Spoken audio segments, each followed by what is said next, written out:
जनवरी 15 हमारे प्रतिदिन के रोटी मिनिस्ट्रीज की ओर से आप सभी को नमस्कार।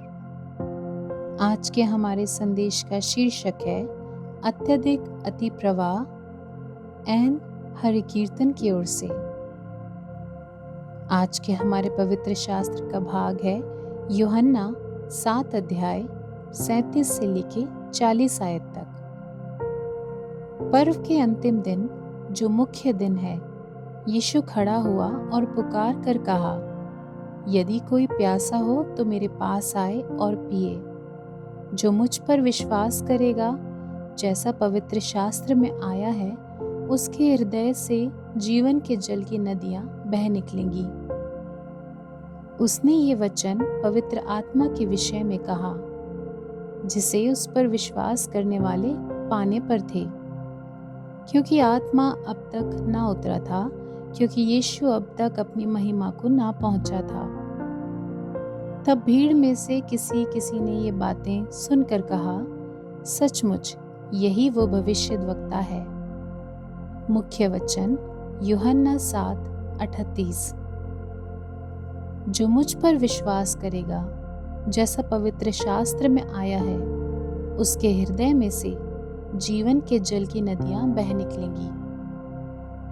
स्कूल में हमारे तमिल शिक्षकों ने हमारे लिए पोंगल नामक एक तमिल त्योहार के सांस्कृतिक उत्सव का अनुभव करने का आयोजन किया, जिसे अन्य स्थानों पर लोहड़ी और मकर संक्रांति के रूप में मनाया जाता है। उन्होंने एक पारंपरिक चूल्हा स्थापित किया, छोटी लकड़ियां जलाईं और उस पर चावल, चीनी और दूध से भरा एक मिट्टी का बर्तन रखा। हम चकित होकर देखते रहे और बर्तन की सामग्री के उबलने पर चिल्लाते रहे। हम में से प्रत्येक ने थोड़ा पोंगल खाने के बाद हम कक्षा में वापस चले गए। तमिल संस्कृति में पोंगल, जिसका अर्थ है अति प्रवाह, फसल की प्रचुरता का प्रतीक है। यूहन्ना 7 एक यहूदी त्योहार के बारे में बात करता है, जिसे झोपड़ियों का पर्व कहा जाता है।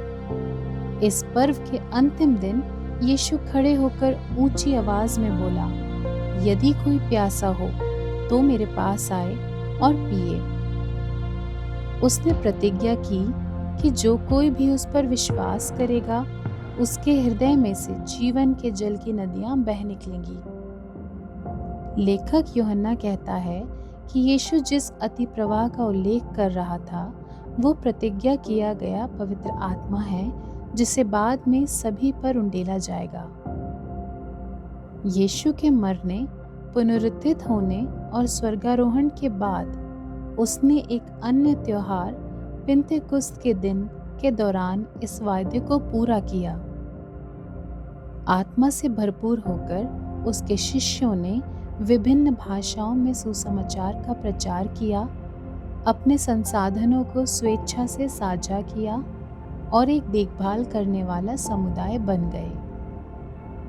यीशु ने हमें अपनी आत्मा दी है ताकि हम अपने भीतर की अपनी आध्यात्मिक प्यास बुझा सकें। आत्मा हमें उत्साहित करता है, हमें शांति और आनंद देता है और हमें भरपूर मात्रा में भर देता है। और जैसे जैसे हम भरते हैं, हम दूसरों को भी भरने के लिए भरपूर मात्रा में अति प्रवाहित होते हैं। जब आप प्यासे होते हैं तो यीशु के पास जाने का आपके लिए क्या मतलब है? परमेश्वर ने आपको अपनी आत्मा और शक्ति से कैसे भरा है?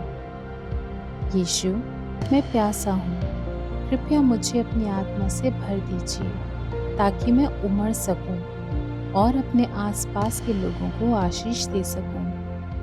आमीन।